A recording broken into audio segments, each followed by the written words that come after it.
Cette demeure, autrefois magnifique, située dans l'ancienne province allemande de Basse-Silésie, a été envahie par l'armée rouge dans les derniers jours du Reich d'Hitler.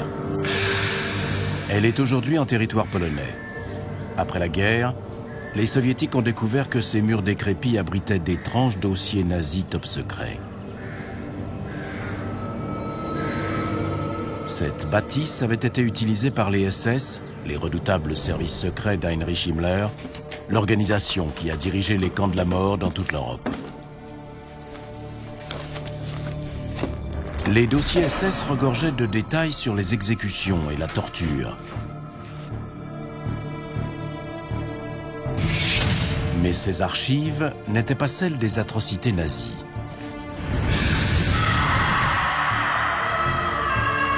Il s'agissait de documents datant de plus de 100 ans sur les procès et la persécution des sorcières.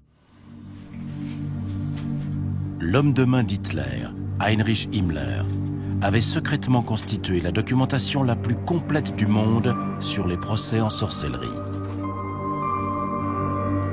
Le chef de la SS avait ainsi récupéré des archives sur le continent américain, ainsi qu'en Allemagne, en Russie et même en Inde. Le dossier Enquête spéciale sur les sorcières a été transféré dans des archives à Poznan, où les services secrets polonais ont eu le plus grand mal à le décoder.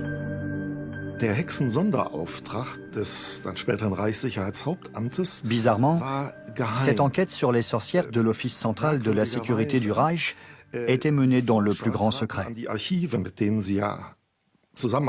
Les chercheurs demandaient à consulter les archives qui les intéressaient sous des prétextes scientifiques divers. Himmler mène d'autres recherches dans un but concret, trouver la preuve d'une supériorité de la culture germanique dans le passé. La vision du monde d'Himmler s'appuyait sur une certaine idée du peuple arien, sur des mythes séculaires autour de la race aryenne. Il a employé des anthropologues, des historiens et des géographes pour obtenir la preuve de la suprématie de la race aryenne. Les recherches d'Himmler ne sont pas exclusivement académiques. Il s'intéresse également aux sciences occultes. Des symboles mystiques côtoient les insignes militaires traditionnels sur les sinistres uniformes noirs de CSS. La fameuse tête de mort que les SS portaient sur leur casquette était en fait un vieux symbole militaire allemand que les Prussiens ont été les premiers à porter au début du 19e siècle. En fait, cette Totenkopf était portée en hommage à un duc allemand décédé. Et ce sont les nazis qui lui ont donné un sens véritablement lugubre. Il essayait de créer une sorte de culte artificiel SS. Son ambition était d'instaurer une cohésion très forte au sein de la SS pour lui donner l'apparence d'un corps d'élite et la distinguer des autres organisations nazies. Tout comme leurs uniformes, les rituels d'inspiration païenne auxquels ils se livraient étaient taillés sur mesure. Durant les cérémonies de solstice, feux sacrés et discours solennels étaient de mise. Le solstice d'hiver était célébré quelques jours avant Noël. Le rituel des solstices est un parfait exemple du folklore nazi. L'intention d'Himmler et de ses acolytes était de remplacer dans leur pays la religion chrétienne par un nouveau type de mysticisme reposant sur d'anciennes légendes ésotériques allemandes et sur des religions nordiques, où il était question d'Odin, de Thor et de runes. Les lettres SS apposées sur les cols des uniformes ont de faux airs de symboles runiques. Et un autre symbole d'origine nordique, appelé Soleil Noir, a également été incrusté dans le sol du château de Wewelsburg. Cette ancienne résidence secondaire des évêques de la Renaissance est devenue le temple d'un nouveau culte, celui de la race des seigneurs. La sorcellerie, les rites mystiques et les runes peuvent être perçus comme les fruits d'un délire fantasque. Mais ce décorum nazi a été mis en place par Heinrich Himmler pour servir un objectif très sérieux: rallier des légions de jeunes Allemands au culte SS de la mort. Le chef des SS est issu d'une famille catholique de classe moyenne. Le chaos économique, politique et social dans lequel s'est retrouvée l'Allemagne après la Première Guerre mondiale a ébranlé les idéologies traditionnelles. Comme de nombreux jeunes Allemands, Heinrich Himmler se convertit au nazisme. Il abandonne sa foi catholique pour donner dans l'occulte. En ces temps troublés, les idées nationalistes comme l'idéologie germanique d'Himmler se substituent aisément à la religion.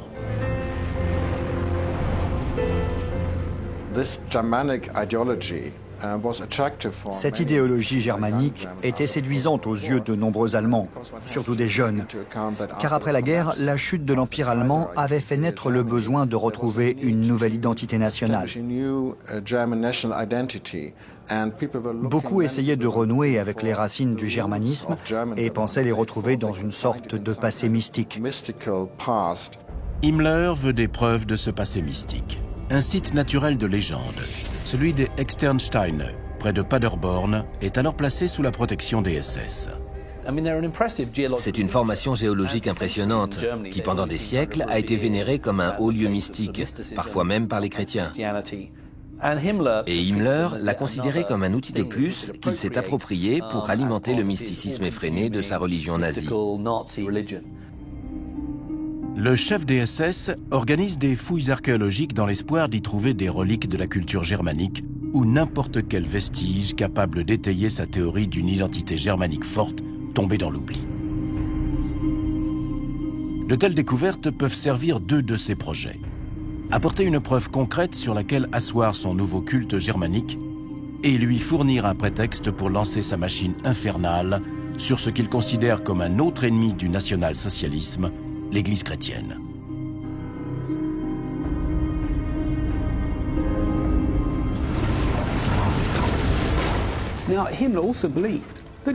Himmler estimait également que le christianisme était une idée dégénérée, qui pouvait corrompre la fibre morale du peuple allemand et saper la race aryenne. Pour Himmler, les rois chrétiens, et surtout Charlemagne, sont responsables de la disparition de l'ancienne culture germanique et de ses lieux sacrés, ainsi que de la conversion des Saxons païens à leur religion. Le chef des SS considère les Saxons comme des martyrs, et en 1935, il fait aligner des milliers de pierres pour commémorer leur incontestable sacrifice. Un conte très particulier des frères Grimm lui fournit une autre excuse pour s'attaquer au christianisme.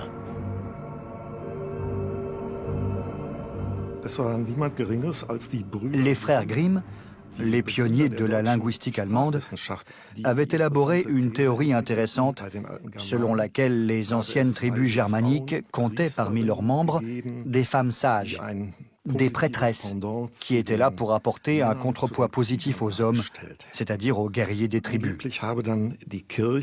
Apparemment, l'Église pourchassait ces femmes qu'elle avait qualifiées de sorcières.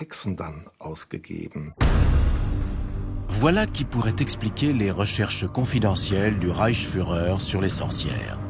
S'il parvient à démontrer que les chrétiens ont persécuté les prêtresses germaniques, les gardiennes d'une grande culture nationale ressuscitée par les SS, les églises pourront devenir ses prochaines cibles. La foi chrétienne est donc l'ennemi de la culture et de la race germanique. Avec l'approbation d'Hitler, le chef des SS pourrait riposter. Mais le Führer n'est pas convaincu par la virulente croisade anti-chrétienne d'Himmler, ni par ses recherches sur un passé mystique.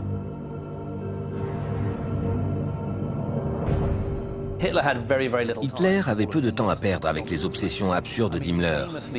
Il lui a même reproché de vouloir remplacer le christianisme, qu'il considérait comme une forme de mysticisme, par une autre religion. Il lui a dit ouvertement « À ma mort, je ne veux pas devenir une sorte de saint des SS. Je me retournerai dans ma tombe. » Il estimait que les activités pseudo-religieuses d'Himmler et son acharnement à essayer d'ébranler la position de l'Église en Allemagne étaient trop prématurés et qu'il n'avait pas lieu d'être en période de guerre. C'est pourquoi il a essayé à plusieurs reprises de l'en dissuader. Suite aux objections du Führer, c'est dans le plus grand secret qu'Heinrich Himmler poursuit ses recherches sur les sorcières à partir de 1935. Des agents de la SS écument les bibliothèques et les archives à la recherche d'éléments sur la persécution des sorcières. Ils utilisent de fausses identités pour brouiller les pistes. Leur chef veut une preuve des atrocités commises par les chrétiens à l'encontre des tribus germaniques, mais les dates ne coïncident pas. Les chercheurs affectés à ce dossier ont également constaté que la plupart des chasses aux sorcières n'avaient pas eu lieu au Moyen-Âge, et encore moins au début du Moyen-Âge, quand les tribus germaniques existaient encore, mais au début de l'époque moderne. Une découverte qui laisse fortement penser qu'elle n'était pas dirigée contre la religion germanique, puisqu'elle n'existait plus à cette époque. Même si les recherches n'aboutissent pas, le chef des SS tient à les poursuivre. Dans les registres figure une certaine Margaret Himmler de Markelsheim, brûlée pour sorcellerie le 4 avril 1629. S'agissait-il d'une ancêtre d'Himmler? Personne ne l'a jamais su. Et on ignore si le chef des SS en était convaincu ou non. En revanche, une chose est sûre, ces recherches secrètes sur les sorcières sont menées avec beaucoup de zèle. En 1944, plus de 30 000 fichiers ont été méticuleusement classés.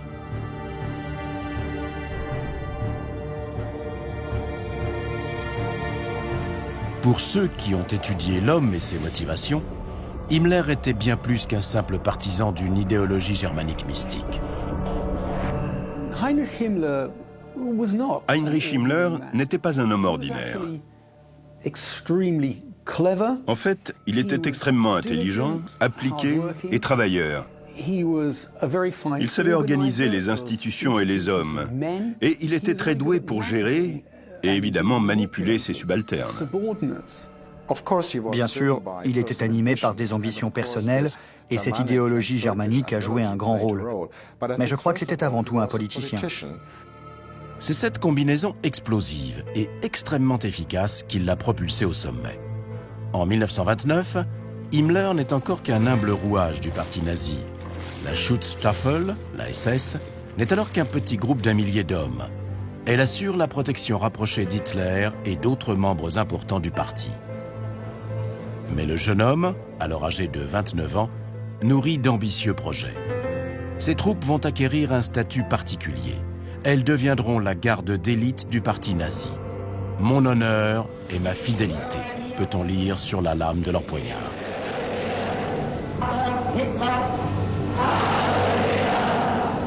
Plus durs, plus loyaux et plus disciplinés que les autres, ceux qui portent la Totenkopf, la tête de mort, ont fait serment de loyauté et de courage jusqu'à la mort. Les jeunes gens se rassemblent sous des étendards qui portent le slogan « Allemagne, réveille-toi ». En 1931, le corps d'élite d'Himmler compte 10 000 recrues, dont la plupart sont issus de milieux instruits ou de la haute société et s'estiment supérieurs aux chemises brunes de la SA. Les ressorts psychologiques qui poussaient les jeunes à rejoindre la SS sont les mêmes que ceux qui les poussent aujourd'hui à rejoindre des forces d'élite telles que les SEAL de la Navy et la Delta Force aux États-Unis ou le SAS en Grande-Bretagne. Vous faites partie de l'élite et si vous appartenez à ces unités, c'est que vous êtes à la hauteur.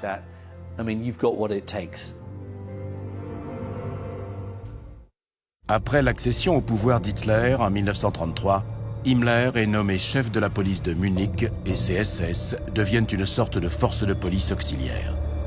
L'une de ses premières initiatives est de faire construire le camp de concentration de Dachau. Le travail rend libre, affirme le slogan sur la grille d'entrée. Mais sous le règne des SS, il n'y a pas de place pour la liberté. Les détracteurs du régime sont emprisonnés sans jugement ni procès. La petite nièce d'Himmler, Catherine, est la seule descendante qui ait accepté de parler publiquement de lui et de son règne de terreur. Je crois qu'il avait un penchant certain pour le sadisme, mais je pense aussi que ce qui le motivait avant tout, c'était l'idée que tout ça devait être fait, que c'était son devoir, et que pour l'accomplir, il fallait parfois être inflexible et prendre des mesures sévères. Et ce n'était pas une attitude qu'il réservait à ses opposants. Il se comportait de la même manière avec ses propres hommes. Le règne de terreur d'Himmler à Munich a des retentissements dans toute l'Allemagne. Différents responsables régionaux font appel à lui pour faire respecter l'ordre politique. Fort de nombreux États tombés sous leur juridiction, Himmler et ses SS sont désormais en mesure de contrer leurs principaux rivaux au sein du mouvement nazi, les chemises brunes. La rumeur circule que ces derniers préparent un coup d'État. Depuis les années 20, il y avait une concurrence féroce entre deux organisations paramilitaires du parti, les chemises brunes de la SA et les chemises noires de la SS. Et Himmler avait réussi à mettre la SS dans une position telle qu'elle pouvait dorénavant servir de police interne pour réprimer les rebelles de la SA. Les chemises brunes de la SA sont commandées par Ernst Röhm, le deuxième homme le plus puissant du Reich.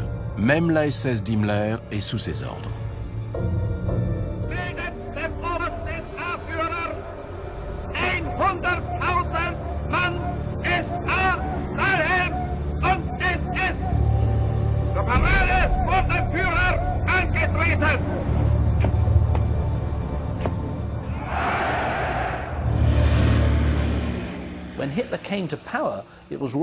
Quand Hitler est arrivé au pouvoir, Röhm estimait qu'Hitler n'allait pas assez loin.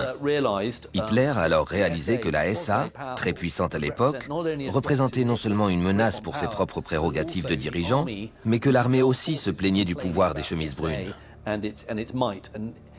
Il a donc fallu qu'il choisisse entre les forces armées et la SA, ce qui a donné lieu à la célèbre Nuit des longs couteaux, au cours de laquelle Hitler a littéralement anéanti l'hégémonie de la SA.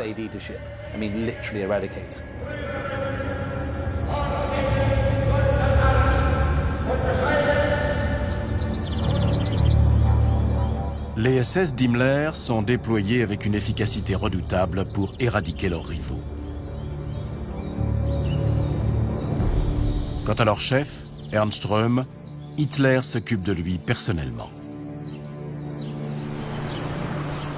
Röhm ne s'attendait pas à ce que des longs couteaux se retournent contre lui.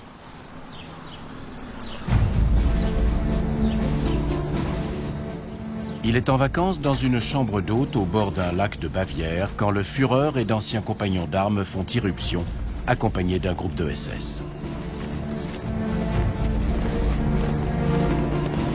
Arrêté sur le champ, il meurt le lendemain, abattu par un général SS dans sa cellule.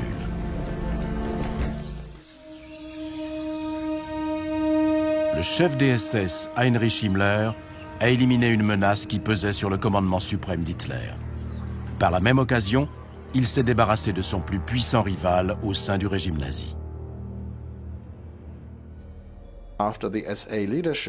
Une fois le commandant de la SA assassiné sur les ordres d'Hitler, Himmler se retrouvait en position dominante. Il avait éliminé ses principaux rivaux. Le congrès de Nuremberg de 1934 a lieu ce même automne. 1 an et demi après l'arrivée d'Hitler au pouvoir, Himmler est devenu l'une des grandes figures nazies. Sa SS compte désormais 200 000 hommes. Hitler soutient le chef de la sécurité. 2 ans plus tard, il lui confie le commandement de toutes les forces de police allemandes. Sur ces images, vêtu de son uniforme noir et marchant aux côtés d'Hitler, Himmler est littéralement devenu le bras droit du Führer. La SS était synonyme de sécurité absolue pour Hitler. Et son fonctionnement ne reposait pas sur le maintien de l'ordre, mais sur la terreur. Une arme qu'elle utilisait aussi contre la population allemande. C'est la nature imprévisible de cette terreur qui rendait la SS si efficace aux yeux d'Hitler. Même les gens qui faisaient de simples blagues ou de petits fauteurs de troubles pouvaient soudain se retrouver dans la ligne de mire des SS. Les agents d'Himmler, ses yeux et ses oreilles, sont partout. Personne n'est à l'abri. Même ses amis et ses alliés du parti craignent le chef de la SS, qui détient le pouvoir d'interférer dans les affaires privées de tous les acteurs du Reich.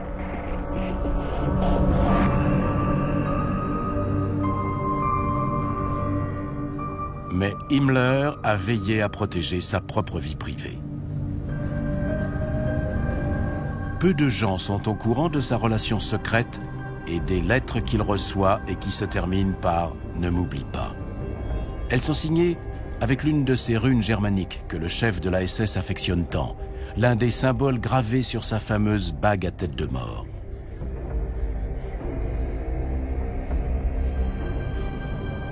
Son attitude envers les femmes semble avoir évolué au fil de sa carrière. Dans les années 20, son frère et son meilleur ami avaient trouvé une compagne, tandis que le jeune Heinrich, alors étudiant, avait du mal à trouver l'amour ou même une aventure. Il se qualifiait lui-même de mercenaire solitaire, suggérant ainsi dans son journal qu'il préférerait se battre plutôt que de coucher avec une femme.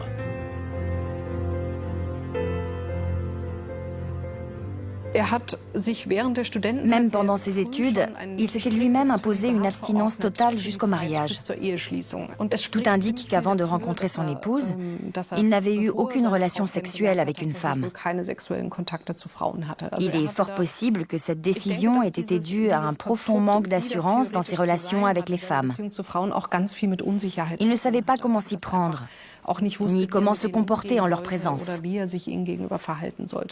Il finit par surmonter ses appréhensions avec une infirmière, Margaret Bowden, de 7 ans son aînée.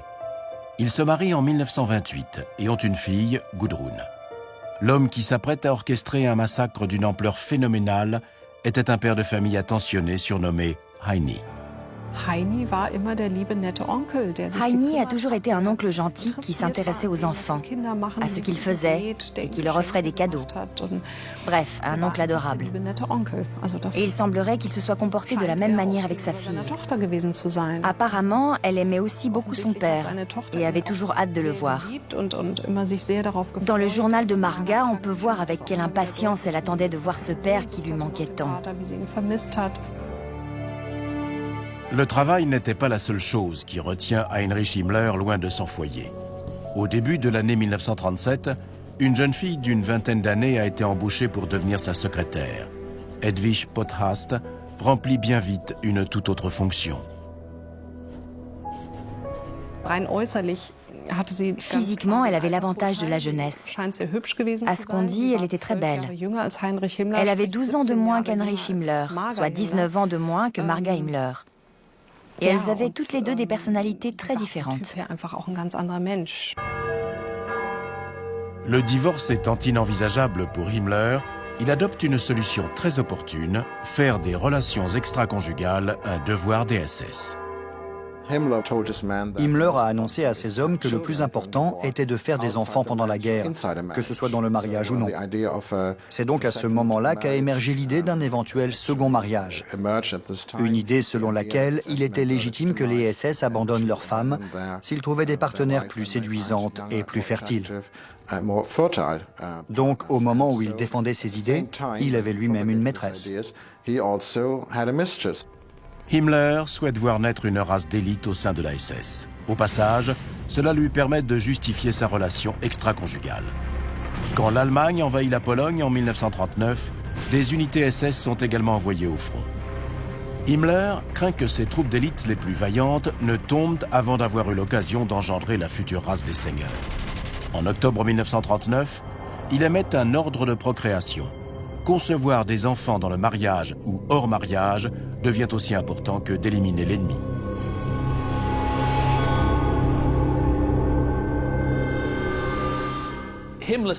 Himmler voyait la SS comme le berceau d'une nouvelle race de seigneurs. Il ressemblait un peu aux méchants des films de James Bond. Il avait vraiment l'intention de créer une race supérieure qui dominerait le monde. Et il voulait que les SS de race pure, entre guillemets, ceux qui étaient capables de retracer leurs origines jusqu'en 1750, se reproduisent le plus possible. Il a donc mis en place le programme Lebensborn, qui prévoyait notamment des établissements où les SS étaient invités à se rendre pour coucher avec les femmes qui y résidaient. Mais des officiers allemands conservateurs estiment que la politique d'Himmler menace les valeurs familiales traditionnelles. Le chef des SS doit donc faire publiquement marche arrière, mais dans ses rangs, le fameux ordre de procréation reste d'actualité.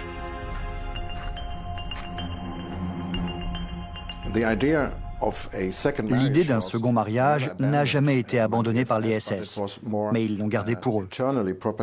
Après les critiques des officiers conservateurs, elle n'a plus jamais été évoquée publiquement. Himmler doit garder le secret sur les relations extra-conjugales, y compris la sienne. De sa liaison avec sa secrétaire est né un fils. Il voit le jour à la clinique de Hohenlychen, au nord de Berlin, en février 1942.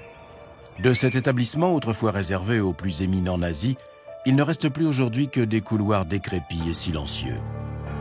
Voici la seule photo connue du fils illégitime du chef de la SS. Sur son certificat de naissance, l'espace réservé au nom du père est resté vide. 2 ans plus tard, Himmler reconnaît officiellement l'existence de son fils et d'une deuxième fille. Sa deuxième famille est tenue à l'abri des regards dans une maison isolée des Alpes. C'est là le prix que doit payer la secrétaire d'Himmler. La famille d'Edwig Potthast est horrifiée. Non pas par l'identité du père de ses enfants, mais parce qu'ils sont le fruit d'une relation extra-conjugale.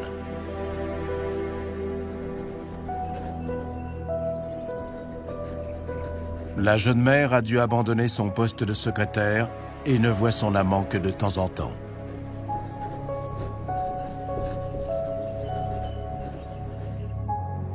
Himmler est occupé à orchestrer un massacre, qu'il voit simplement comme l'élimination des sous-hommes que sont les ennemis du Reich.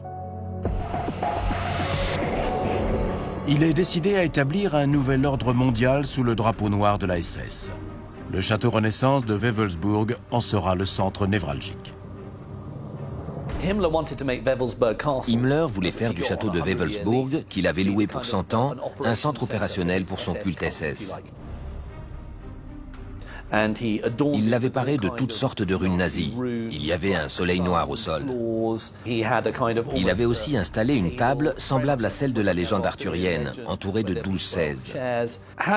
Si l'Allemagne gagnait la guerre, Himmler voulait faire de Wewelsburg une sorte de centre de formation SS, où les élèves se verraient dispenser un enseignement nazi quasi religieux. Cet endroit devait devenir le berceau spirituel du mysticisme nazi. Mais il n'y a rien de mystique dans les projets funestes qu'Himmler présente aux officiers supérieurs SS qu'il a rassemblés à Wewelsburg en 1941, juste avant que l'Allemagne n'envahisse l'Union soviétique. Ces déclarations ne laissent plus aucun doute sur la nature du combat qu'il veut livrer à l'Est.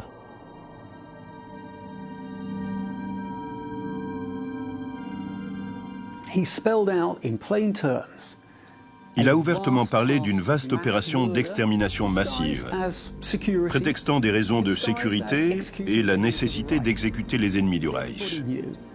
Mais tout le monde avait compris qu'au final, il demandait aux personnes présentes à la réunion de se livrer à un massacre d'une ampleur sans précédent.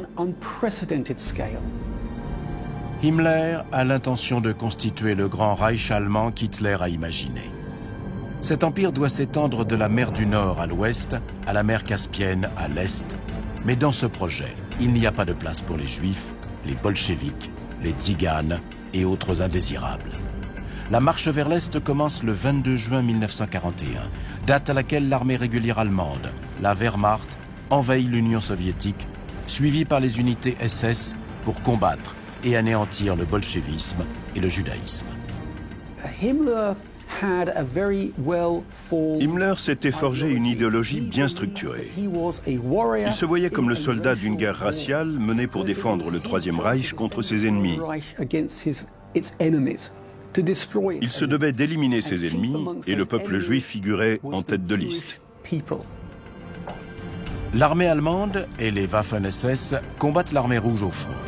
À l'arrière, en territoire conquis, des groupes d'intervention SS remplissent leur mission d'extermination. Au départ, ils rassemblent les hommes, en particulier les Juifs, pour les exécuter. Très vite, le massacre s'étend aux femmes et aux enfants. L'Holocauste a commencé.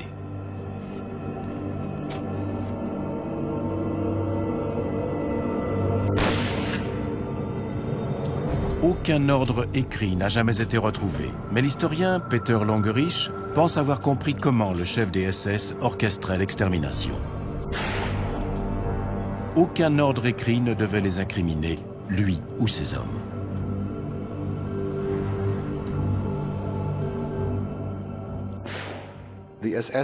En Union soviétique, les unités d'intervention de la SS ont commencé par exécuter les hommes en âge de servir l'armée, puis tous les hommes, et ensuite les femmes et les enfants. J'ai essayé de reconstituer le mode de transmission des ordres aux unités et je pense qu'Himmler utilisait un système particulier. Il donnait des instructions générales, assez vagues, puis il attendait de voir si ses hommes avaient suffisamment d'intuition pour comprendre ce qu'il attendait d'eux. Ensuite, il se rendait sur place pour s'assurer qu'ils avaient bien compris. Si aucun ordre écrit n'a été retrouvé, les nombres des victimes dans chaque cas ont quant à eux été soigneusement archivés. Ce système d'instructions vagues et indirectes, puis de visites pour les confirmer, signifiait qu'Himmler voulait se protéger, lui et ses unités SS meurtrières. Même s'il opérait sous le régime d'une dictature qui menait une politique de terreur, ses agissements restaient illégaux et violaient les lois allemandes et internationales. Une fois qu'Himmler a fait parvenir ces vagues indications par la voie hiérarchique et que les exécutions ont eu lieu, les zones concernées sont déclarées Judenfrei, sans juifs. Il s'était aventuré en territoire inconnu. Personne ne savait ce que ça représentait d'exécuter des centaines de milliers de personnes en quelques mois. Et il savait parfaitement qu'il agissait dans l'illégalité. Des historiens, comme Peter Longerich, pensent que le même système d'instruction flou était utilisé par Hitler pour ordonner les massacres de l'Holocauste. Encore une fois, aucun ordre écrit n'a été retrouvé. Mais dans un discours de 1943, Himmler laisse supposer qu'il était autorisé à tuer des hommes et leurs enfants. Là encore, j'ai décidé d'adopter une solution claire et nette. Je ne pouvais pas être en droit de tuer des hommes et laisser à leurs enfants la possibilité de se venger une fois devenus adultes. Himmler a affirmé qu'il se sentait en droit d'étendre les exécutions aux femmes et aux enfants en Union soviétique. Il n'a pas dit qu'il en avait reçu l'ordre direct d'Hitler, mais qu'il était en droit de le faire, ce qui illustre parfaitement le système utilisé par Hitler. Il donnait des instructions générales, des signaux vagues et attendait que l'un de ses hommes trouve une solution radicale. En l'occurrence, c'est Heinrich Himmler qui se porte volontaire pour mettre en œuvre une solution radicale. Himmler a fait un discours dans lequel il a clairement expliqué que la SS et les forces de sécurité s'étaient engagées à anéantir le peuple juif. Et comme pour se faire plaindre, il a expliqué que c'était une tâche très pénible et difficile, mais que les SS avaient la force nécessaire pour la mener à bien. Tous ceux qui ont entendu ce discours devaient savoir de quoi il parlait et devaient savoir que cette campagne d'extermination n'aurait pas pu avoir lieu si elle n'avait pas été autorisée par Hitler lui-même. Cette campagne qui s'étend à l'Est, au cours de l'été 1941, n'est qu'un début. Pour Himmler, l'extermination est juste un moyen de donner vie au Grand Reich allemand. À ses yeux, le massacre des Juifs d'Union soviétique n'était que la première étape d'un programme bien plus important, bien plus vaste, qui prévoyait l'extermination de millions de personnes sur les territoires occupés de l'Union soviétique. L'Holocauste devait être suivi de nombreux autres génocides. Fin 1941, Himmler travaille à la solution finale pour clore la question juive. Des hommes, des femmes et des enfants juifs vont être transportés depuis tous les territoires conquis vers l'Est. Les camps de la mort SS, comme Auschwitz, seront leur ultime destination. Plus d'1 million de personnes ont été gazées et brûlées rien qu'à Auschwitz. Et on estime à 6 millions le nombre de juifs qui ont été victimes de l'épuration raciale orchestrée par Heinrich Himmler. De nombreux historiens pensent que ce n'était pas l'œuvre d'un psychopathe, mais d'un homme ambitieux, déterminé à remplir ce qu'il considérait comme une mission vitale pour son pays.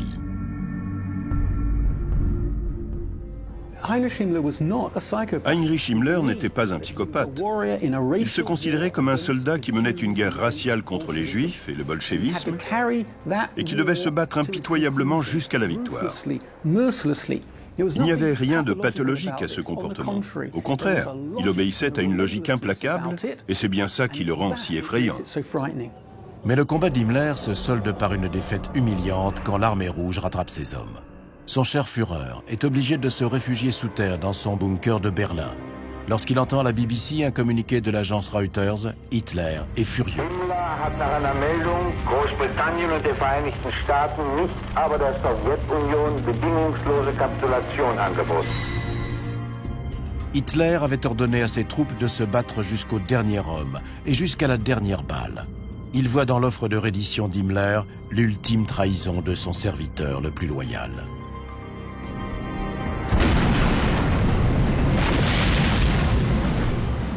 Le Grand Reich allemand est désormais en déroute.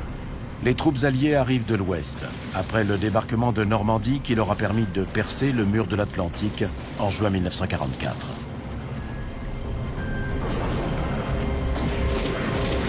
La Wehrmacht et les Waffen-SS mènent un combat perdu d'avance sur 2 fronts, tandis que les Russes arrivent par l'Est.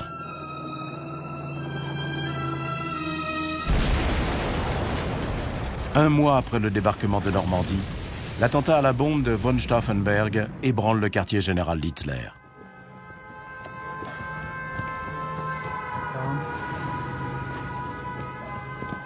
Le Führer survit à la tentative d'assassinat, mais le chef de la sécurité n'a pas été à la hauteur. Les agents de la SS et de la Gestapo n'ont pas réussi à déjouer la conspiration. Peut-être Himmler en savait-il plus qu'on ne le pensait. Peut-être avait-il même fermé les yeux.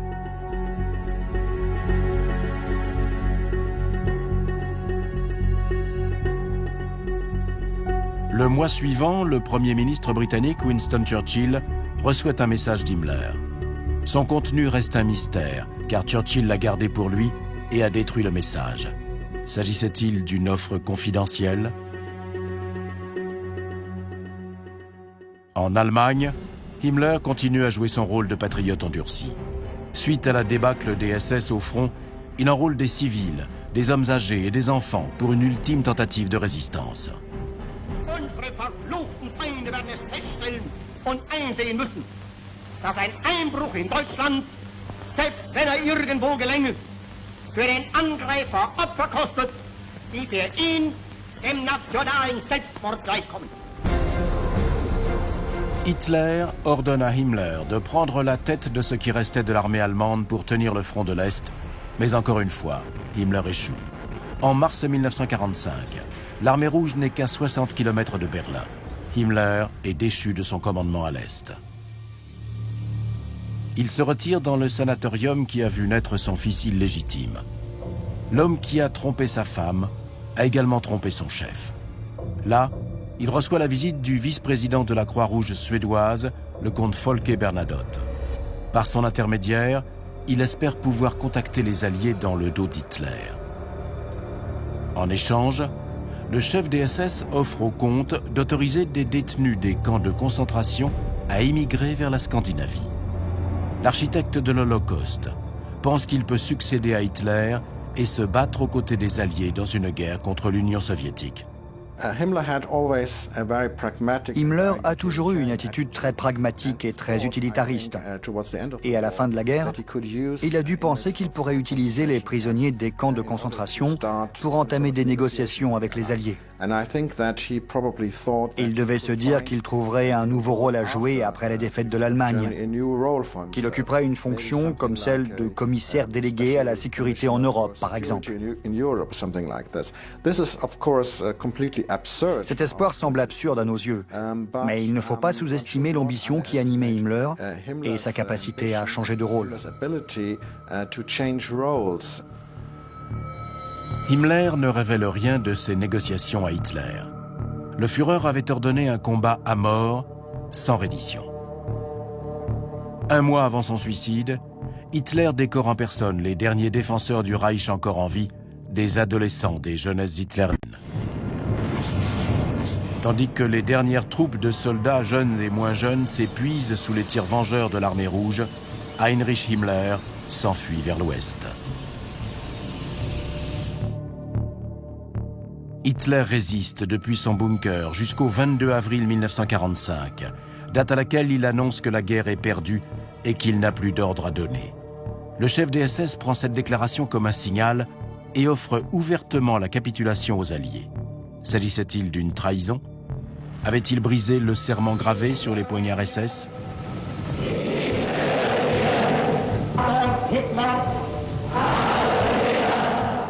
Himmler, comme tous ceux qui portaient la tête de mort SS, avait juré fidélité à Hitler jusqu'à la mort. Aux yeux du Führer, le chef des SS a effectivement brisé ce serment. Avant de se donner la mort, voici ce qu'il déclare. Avant de mourir, je bannis l'ancien ministre de l'Intérieur et chef des SS Heinrich Himmler du parti nazi et le démets de toute fonction officielle. Himmler a pris les devants au moment où il croyait que le Führer avait lâché les commandes. A-t-il vraiment trahi Hitler? Je crois que dans cette situation, Himmler pensait qu'Hitler n'était plus apte à réagir et qu'il était de son devoir de prendre cette initiative. Plusieurs jours après la proposition de capitulation d'Himmler, Hitler renonce à son Reich de 1000 ans et le rêve prend fin dans le bunker qui va devenir sa tombe. Plutôt que d'affronter les Russes, le Führer se donne la mort. Le chef des SS, lui, a fui Berlin depuis longtemps. Ses tentatives de négociation avec les Alliés ont échoué. Les vainqueurs ne veulent rien avoir à faire avec lui.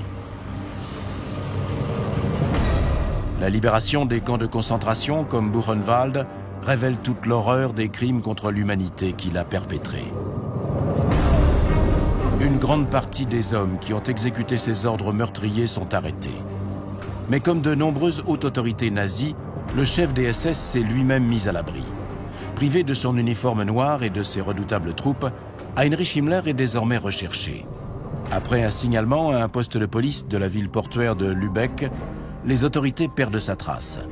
Himmler a même rasé sa moustache si caractéristique.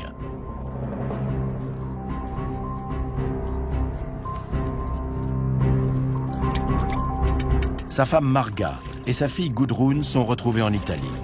Elles affirment n'avoir aucune idée de l'endroit où il se trouve. Elles ne le reverront plus jamais.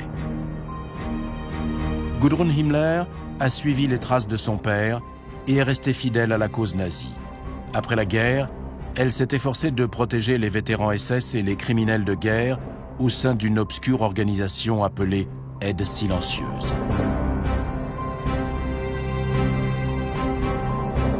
Mais en mai 1945, son père ne bénéficie d'aucune aide. Il se met à porter un cache sur l'œil pour éviter qu'on le reconnaisse. Il a toujours sur lui une capsule de cyanure à utiliser en dernier recours. Himmler finit par être capturé au nord de l'Allemagne par des troupes britanniques qui ne savent pas qui il est. Plusieurs options s'offraient à lui. Il aurait pu commettre un suicide spectaculaire, prendre la tête d'un bataillon SS pour lancer une ultime attaque, faire une déclaration retransmise par toutes les radios allemandes. Mais au lieu de ça, il a simplement essayé de prolonger sa vie de quelques jours en essayant de se fondre dans la masse des soldats allemands qui cherchaient à rentrer chez eux. Himmler est alors envoyé dans un camp de prisonniers de guerre. Il n'a toujours pas été reconnu. L'homme responsable du meurtre et de l'emprisonnement de millions de personnes se retrouve lui-même derrière les barbelés. Il ne faudra pas longtemps pour que son identité soit découverte. Il est transféré dans une villa de Lüneburg pour y être interrogé. On lui fait passer un examen médical. Comme il sait que le médecin risque de trouver la capsule de cyanure qu'il a cachée dans sa bouche, il la croque, libérant ainsi le poison. Cette issue est bien différente de celle qu'il avait promise à ses SS, puisqu'il était censé endosser l'entière responsabilité de leurs actes. Sa décision de se donner la mort au tout dernier moment, après avoir désespérément essayé de se cacher, a particulièrement déçu les officiers SS, car ça ne correspondait pas du tout aux principes et aux valeurs qu'il avait prônées pendant plus de 20 ans. Tout comme le rêve d'un grand Reich allemand, le chef de la SS, autrefois redoutable et tout-puissant, n'est plus. Himmler a été enterré dans une tombe sans inscription dans une forêt du nord de l'Allemagne.